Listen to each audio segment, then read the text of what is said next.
triángulos por sus lados y por sus ángulos. El primero es el equilátero, en el que tiene todos los ángulos iguales y todos los lados la misma distancia, o sea, iguales. El isósceles es el que tiene dos ángulos iguales y uno diferente, y dos lados iguales y un lado diferente. El escaleno es el donde todos los ángulos son diferentes al igual que los lados. Bueno, el tema del que hablaré será ángulos por medidas. Muy bien. Básicamente nada más tenemos que decirles cuáles son las características de cada ángulo. El primer ángulo es el ángulo llano, que mide exactamente 180 grados. El ángulo agudo es el que mide menos de 90 grados. El ángulo cóncavo es el que mide más de 180, es decir, de la mitad sobrepasa. Y el ángulo recto es el que mide 90 grados exactos. Y ya el obtuso es el que mide más que el de 90, pero menos que 180. Y el convexo es el que mide menos de 180. O sea, puede ser cualquiera siempre y cuando cumpla este requisito, esta característica. Y el ángulo nulo es lo mismo que decir que no hay ángulo. Es cuando el ángulo es equivalente a 0. A continuación vamos a presentar los ángulos por posición. Bueno, un ángulo consecutivo se forma cuando el vértice y el lado común están juntos. Por ejemplo, alfa y beta aquí, dos ángulos que forman un mismo ángulo. En el ángulo adyacente forman un ángulo llano. Es lo mismo, pero ahora forman un ángulo llano de 180 grados. Forman ángulo llano. En el ángulo opuesto por el vértice, como dice el nombre, es un vértice común, pero el lado es la prolongación del otro. Por ejemplo, aquí 1 y 3 son iguales, y 2 y 4 son iguales. El siguiente tema va a ser ángulos entre paralelas y transversal. Bueno, primero que nada, explicarles cuáles son las paralelas y cuál es la transversal. Estas dos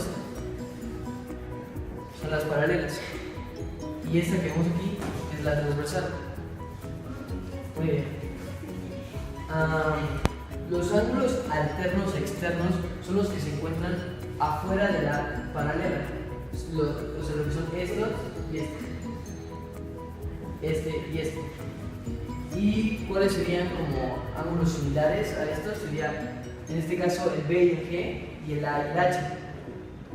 Los ángulos alternos internos son los que se encuentran dentro de la paralela, como este y este y este. Y los que serían iguales serían los que están de forma perpendicular a ellos. O sea, como este sería igual a este y este ángulo sería igual que este. Y esos son los ángulos que son iguales. Bueno, a continuación les voy a explicar los ángulos coterminal, estándar y de referencia. En este ejemplo tenemos un ángulo coterminal de 840 grados. Es coterminal porque supera los 360 grados. Bueno, para sacarlo, por ejemplo, aquí está dando una vuelta y son 360, otra vuelta y son 720. Para calcular este ángulo a 720 le van a sumar 90 grados. Te daría 810, son 810 hasta este lado. Para calcular este lado, como ya te están dando el coterminal, 840 le vas a restar 810 y te va a dar 30 grados. 30 grados aquí. Este ángulo y este ángulo, como vimos hace rato, son ángulos complementarios. Los ángulos complementarios suman 90 grados. Entonces, para sacar los ángulos de referencia, que vendrían siendo este y este, a 90 grados le vas a quitar 30 y te va a quedar aquí 60 grados. Y esos serían los ángulos de referencia. En este lado te están pidiendo sacar un coterminal positivo de 60 grados. A 60 grados aquí le vas a sumar 360 porque es positivo y te va a quedar 420. El coterminal de 60 grados sería 420 grados.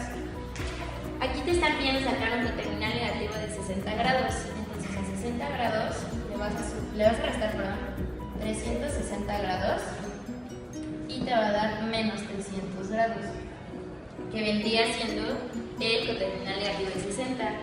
Para sacar un ángulo estándar, la única regla es que el ángulo esté en el eje positivo de las X. Por ejemplo, si fuera este y fuera 60 grados.